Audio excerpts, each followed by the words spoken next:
Radiolab has a $4,000 snowball microphone and a mixer and custom foam soundproofing.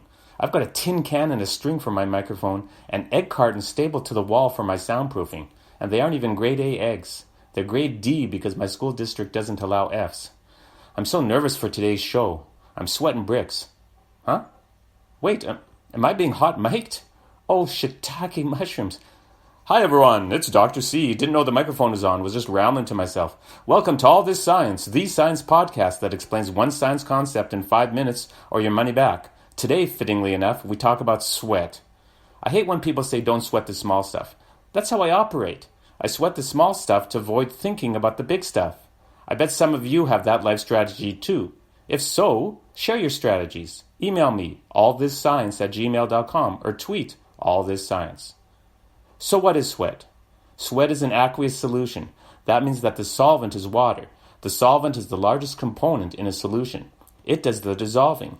Dissolved in the water is the solute, which is a collection of ions of sodium, potassium, calcium, magnesium, as well as some urea and lactic acid. Who sweats? All of us. It's part of our natural cooling system. Where does the sweat come from? From sweat glands. 2 types, eccrine and apocrine glands. The eccrine glands are the major glands found under almost all of our skin. That hot mic opening today got a little under my skin. Through pores, the sweat ends up directly on the surface of your skin. Sweaty hands and feet are a result of the eccrine glands. Apocrine glands are fewer in number and are in less regions. They are found under your armpits and don't kick in till puberty. They're associated with emotional nervous sweating because they are driven by adrenaline, all that fight or flight stuff. The sweats secreted by these 2 types of glands don't have the exact same composition, by the way. Bacteria start to break down the sweat secreted by the apocrine glands. In so doing, you get body odor, which isn't very pleasant smelling, in my opinion. I know some disagree. It's a free world, for the most part. But many will wear deodorants, which will mask the smell, and antiperspirants, which will cause a temporary swelling of the apocrine glands, reducing the amount of sweat released. Babies sweat but don't have body odor because the apocrine glands haven't been activated yet. Why do we sweat? We sweat to keep cool. A liquid layer of sweat on our forehead, for example, will naturally evaporate from liquid to vapor. Energy is needed to vaporize the sweat, called the latent heat of vaporization, and it comes from the surface of our skin. We're left with lower kinetic energy molecules. The effect is to cool us off. The fancy phrase is evaporative cooling. We want to maintain body temperature, 37 degrees Celsius.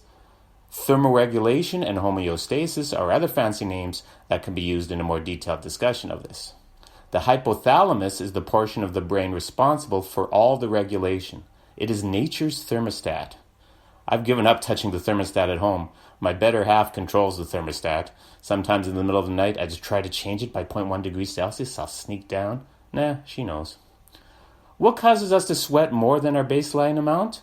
Hot environments. In hotter weather, more sweat is produced by our bodies. Temperature receptors located in the skin send signals to the hypothalamus, not the hippopotamus, but the hypothalamus, to cool the body by increasing the sweat rate. General movement and physical activities. Sweating to the oldies. Emotional feelings, including stress. Those armpit sweat stains that form under your shirt when you're defending your earth science thesis on the origin of thunder, and one of your committee members says, "But I thought thunder was the result of angels bowling." Oh, come on. Eating hot or spicy food. That's one spicy meatball. Side effects from medication or surgery. Illness as our bodies fight infections or fevers. Hormonal changes such as menopause, pregnancy, menstruation, or puberty. Now, what are ways to cool off other than evaporation? Conduction is the process of losing heat through physical contact with another object or body. For example, directly putting an ice pack on your forehead when you're having a fever, the heat from your forehead transfers to the ice pack. Not the ice pick, the ice pack. Convection is the process of losing heat through the movement of air or water molecules across the skin. The use of a fan to cool off the body is one example of convection. The amount of heat lost from convection is dependent upon the airflow. The greater the airflow, the more heat that's lost. And guess what? We're going to talk all about fans in our next episode of All This Science. If you're a fan, please subscribe, send me an email or a tweet. And I'm glad you enjoy All This Science. Keep cool.